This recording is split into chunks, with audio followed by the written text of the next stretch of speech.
กับสบายดีพี่น้องสบายดีสวัสดี FC สุขุสุขคนยินดีต้อนรับเขาสู่สองบาสุขคนยินดีพี่น้องเมื่อนี้เฮาสิพาพ่อแม่พี่น้องมาเบิ่งอันเขาเจ้าดาวเอียงก็คือดาวให้เขาเจ้ามาเฮ็ดทนทางให้เนาะพี่น้องมาถมดินให้แต่ว่าบ่ทันมีเงินจ่ายดาวไว้ก่อนปีหน้าจังสิจ่ายจังซี่นะปีหน้าเขาเขียวบ่จักแล้วเขาว่าเขาหับ40-50 ล้านเด้อพี่น้องเขาถมดินเนาะถมดินไม่เพราะได้ใส่น้อยหนึ่ง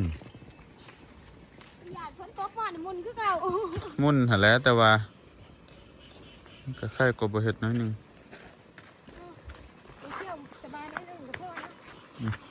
โอ้ยฝนตกมานี่เละติดอันนี้แป๊บเดียวแต่ว่ามันสูงดีเลยเดี๋ยวพี่น้องก็จะเห็ดทางใหม่เนาะดาว ดาวขีดินดาวบริษัทก็จะมาอันนี้พี่น้องก็จะมาเห็ดทางให้มาคนมาขวัดน้องแล้วก็เอาดินมาถมเนาะแล้วก็บ้านเนี่ยจะเป็นจ่ายที่หลังปีหน้าก็เลยว่างดาวเห็ดทางจะเป็นเนาะบ้านตั้งหลังนี่คักอะไร เคยเห็นจังคืออ่ะขายเขาให้เขาหน้าแซงให้พี่น้องเอ้ยวันนี้ว่างดาวไว้วันนั้นจังสิขายเขาให้พุ่นเนาะแต่ว่าเขาเจ้ากันทมสูงอยู่พุ่นมาตรฐานอยู่ดอกมันก็บ่มาตรฐานแล้วมันก็พอได้เที่ยวอยู่หั่นแหล้วไปพี่น้องเดี๋ยวพาย่างรอเบิ่งไปทางเบื้องนั่นเนาะเพราะว่าทางเส้นนี้สิเชื่อมไปทางอันแขวงสารวัตรพี่น้องอันนี้บ้านบ่สุกนี่สิเป็นเมืองสมบูรณ์แขวงจำปาสักเนาะเป็นเขตแดนสุดท้ายของแขวงจำปาสักเลยแหละพี่น้องเอ้ยไปทางนี้ก็แม่นบ้านน้องแห้งหรือว่าบ้านห้างแห้งเมืองคงเสโลนแขวงสารวัตรพี่น้องเอ้ยก็จะเฮ็ดชาติสิได้ไปดินผู้บ่าวบ้านน้องแห้งแล้วบัดนี้สวัสดีเด้อพี่น้องเดี๋ยวสิพาไปเบิ่งเขาจะว่าเขาจะขวดน้องอยู่บ่อนข้าจกอันนี้น้องมาดิเขาจกเดี๋ยวก็เฮ็ดเป็นน้องพอได้กินปากครับก็ได้โดนน่าจะได้ประมาณ2 ปีพี่น้อง2 ปีก็น่าจะเพ่แล้วเนาะทางก็กันไว้เพราะว่ามันใส่งบน้อยแป๊บเดียวเนาะมันบ่มีห้องน้ำเลยแล้วมันชุบขูดอันนั้นชุบมานี่นี่นะนี่เป็นเชี่ยพี่น้องไข่อยู่น้อยนึงไข่อยู่น้อยนึงแต่คนก็ตกไข่น้อยตึงอ้าวจะเป็นยังก็มาถ่ายรีวิวตอนนี้ก็ได้ไปเบิ่งตอนเขาจกก็ได้เบื้องนะผู้เข้าไปทั้งหมดท่านในเหตุสมพ่อกูไม่ยังกระปอมจังบ่มีแล้วพี่น้องเดี๋ยวพาไปเบิ่งเบื้องนั่นเนาะมันสียาวสำไรถนนตัวนี้ยาวเติบได้นี่ว่าสิบินโดนรีวิวอันทางถนนคอนกรีตเด้อบ่ได้บินแต่เด้อจักมันจะสิมาต่อคลิปจังไรขันบินโดนมันก็ต้องมาผากนั่นนู่นนี่ก็ได้บ่ได้บินจักเทื่อตื่มว่ามีสายบินโดนแน่เนาะพี่น้องขันสิบินก็ต้องสั่งสายนั้นมาสายเสื่อมกับโทรศัพท์มันเสียมันมีแต่สายเสื่อมกับอันนั้นกับโทรศัพท์ Android พอเลื่อนพอจ่อยที่กายเลยที่เห็นพอจ่อยพอเลื่อนหน้าพอเขาก็เห็ดพอถ่ายเห็ดดีนั่นนี่ได้เดี๋ยวสิพาไปเบิ่งบอลเขาจะขวัดอันนั้นเลยพี่น้องเขาขวัดอันนั้นหลายเขาขวัดเป็นอันนั้นเลยหลายเดี๋ยวสิไปเบิ่งน้องเลยเขาขวัดอยู่บนไหนเมื่อยล็อกล่ะสูงเติบเยอะนี่นะเดี๋ยวพี่น้องดาวเนาะดาวทะเคยเห็นดาวถมเสียดายเข้าไปเลยมาถ่ายตอนที่ว่าทางบ่ทันแล้วเนาะยี่บอลนี่ครับตอนเขาจับบ่ทันเห็ดกับตอนเห็ดแล้วสาวอินดี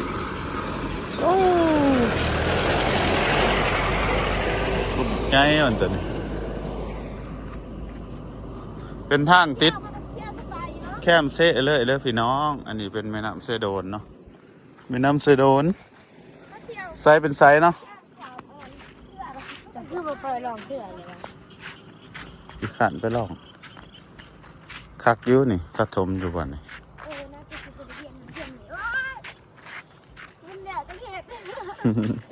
ตอนไปวุ่นก็ถึกที่ชอบไหม ทั้งท่าก็คือสิประโยชน์เนาะบัดนี้เนาะเบิ่งไหมฮะต้นไม้เอ็นมาหลายเลยแต่กี่สั้นนะพี่น้องทั้งท่าอยู่ในนี่เห็นบ่มันอ้นเด้อบัดนี้ทั้งท่านี่คักเฮ้ยแสดงว่าต่อไปนี่ท่าเซ่สิเศร้าโยชน์เด้อพี่น้องสิเศร้าเจือนนะ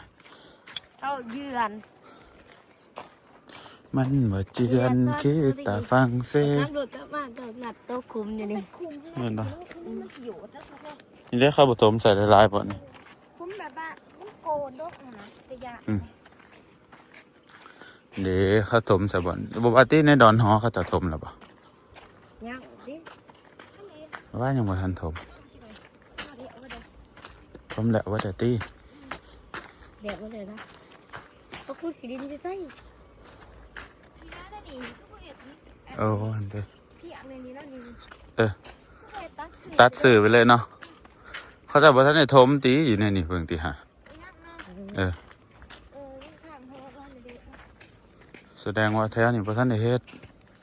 นี่ก็เอา หรือว่าเขาเอาแต่เริ่มตัวนี้ไปบ่จ๊ะ เอาตัวนี้ไปฟูบ่ที่กันเฮ็ดฮอก็เฮ็ดในห้องนั่นแหละเนาะเขาจะซื้อไทยเนาะ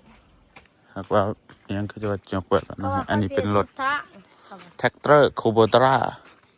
โอ้อยากไล่รถอันนี้เลยเอามาหาหับจังนะติบ เป็นบ้าก็อยากได้ไปมาทางรับใช้ก็ยิ่งเกือบตัดสิ ซื้อรถอันนี้นี่มาหับจังนี่ก็คักอยู่ไรแต่ว่า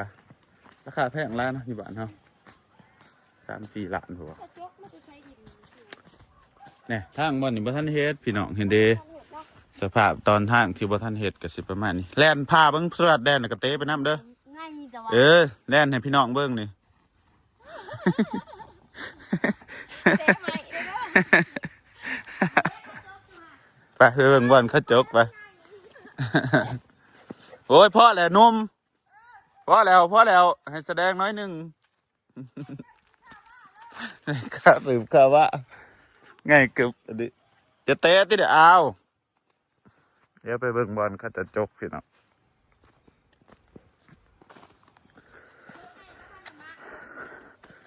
บางปีน่ะบ้าวซุกก็เคยถมจังสี่เนาะพี่น้องบางปีประมาณ2021นี่แหละก็อยู่ได้ประมาณ2 ปีเองนะถมจังสี่นะแต่ว่าอันนี้ทางบ้านเพิ่นเฮ็ดตากันเฮ็ดเนาะพี่น้อง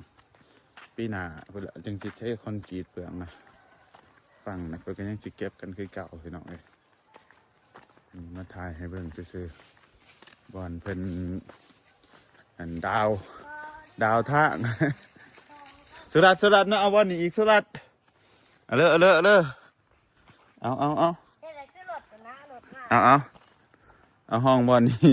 กูได้แน่พี่น้องเคยเที่ยวทางเนี่ยนี่ไป ไปไหน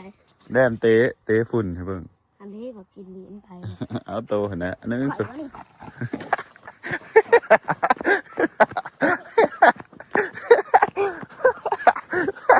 พอแล้วพอแล้ว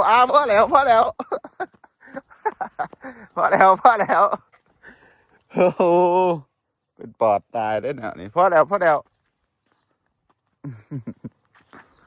โอ้เขาทางขี้หินแห่เลยครับเว้ยสลัดพอแล้วหามึงไงคักกะลี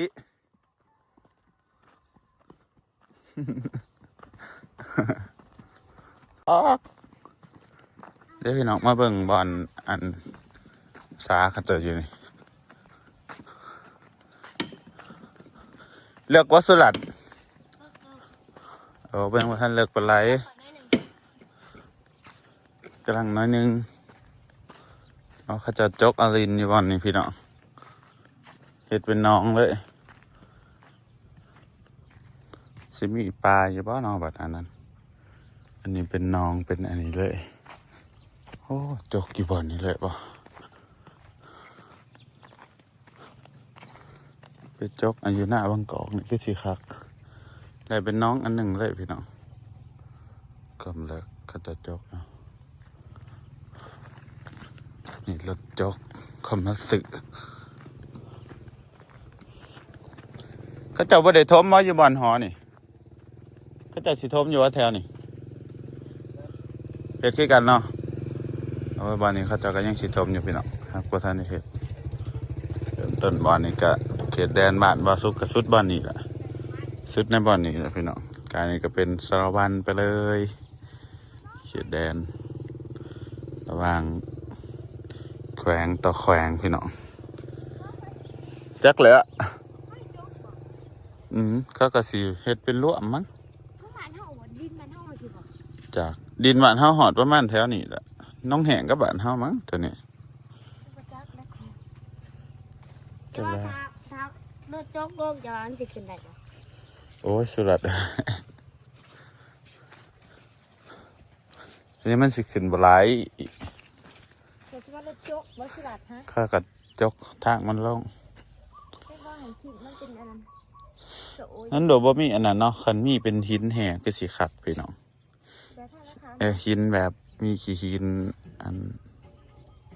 เลยนะแต่หินเนี่ยมันจะเป็นดินดากแบบว่าเวลาฝนตกมาเนาะแป๊บเดียวมันก็อันนี้เออ สิได้อยู่คนเดียวหนาลงมันมีห้องโลกนี้ ทางวันนี้มันจะเป็นจะได้แบบไหนขวดในนี่เนาะสมมติว่าทมทางวันนี้ก็จะเป็นห้องไหลลงแล้วก็ไหลลงเซ่บอลหันไหลลงเซ่ลายโยดบ่จักเนาะ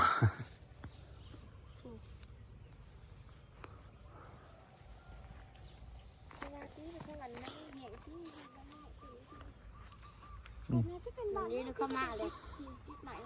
เลยรถเข้ามาแล้วกระแทกนี่ก็เป็นเขตบ้านเฮาแหละ มืออายยัง เขตฮอ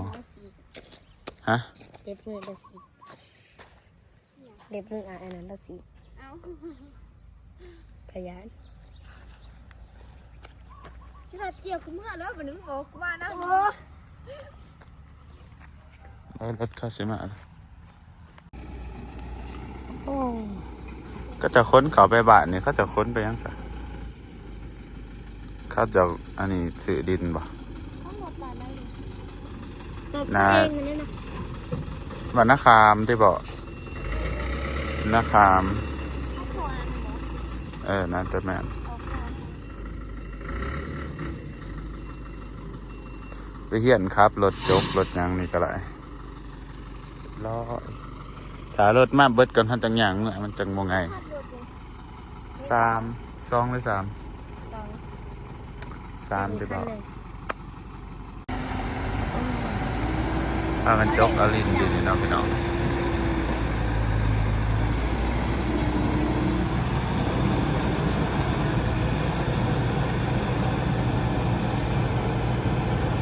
ปันได้เนาะสิมีแบบ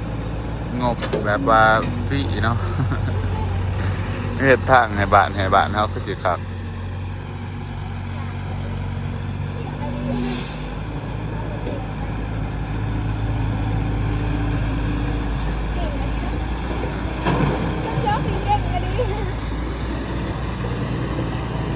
ก็อวยตักกอกแก๊กเห็นตอนยังหน่อยอยากซื้อได้รถจกหลินคล้องหลินนะ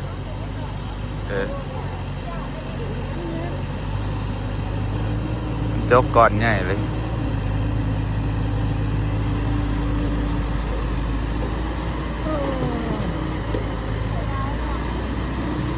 ด้านที่เต็มเนาะเป็นทลายอันอยู่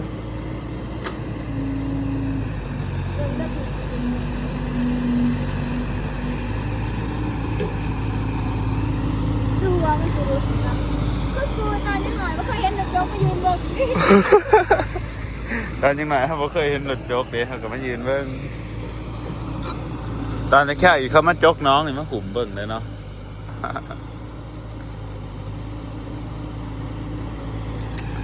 โอ้ยเขาไปจกน้องหายก็จะขาดไป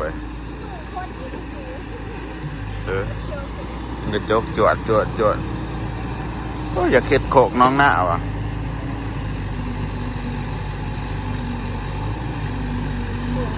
ก่อน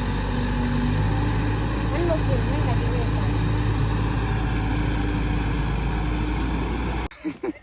โอ้สภาพแข็ง สาววันนอกป้าติตัวแข็งบ่สุกเสียห้าหน้าตาดีเดี๋ยวจะไงเนาะทางหวานเนาะก็เป็นเดี๋ยวสีเนาะ เนาะรถคันนี้ใหม่เลยเฮ้ยสิลบรถเขาจังเลยแล้วพี่น้องพามาเบิ่งอันนี้เนาะก็สิมีประมาณนี้แหล้วพี่น้องเขาจะทมเริ่มตะบอลนี้เนาะเริ่มตะคอนกรีตบอลนี่ก็ยาวเลยแหละยาว ก็บ่ย่างไปตรงไหนนี่ ยาวเรียบร้อยยาวไปทางนะทางฟังเบื้องนะโอ้นี่เป็นคอนกรีต เดี๋ยวค่อยสิ คอนกรีตเนี่ยก็สบาย สะดวกสบาย แตกแล้วมันน่ะนะเป็นห้อยมันบ่มีห้อยแบบยืดหยุ่น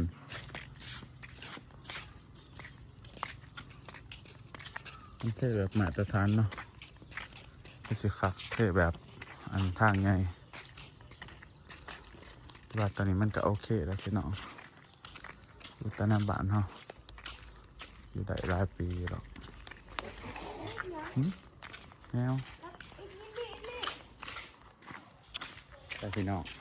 สลับ คลิปนี้ก็สิจบเพียงเท่านี้เด้อฝากกดไลค์กดติดตามไปกำลังใจให้สองมาสุกในพี่น้องเจอกันในคลิปหน้าบ๊ายบาย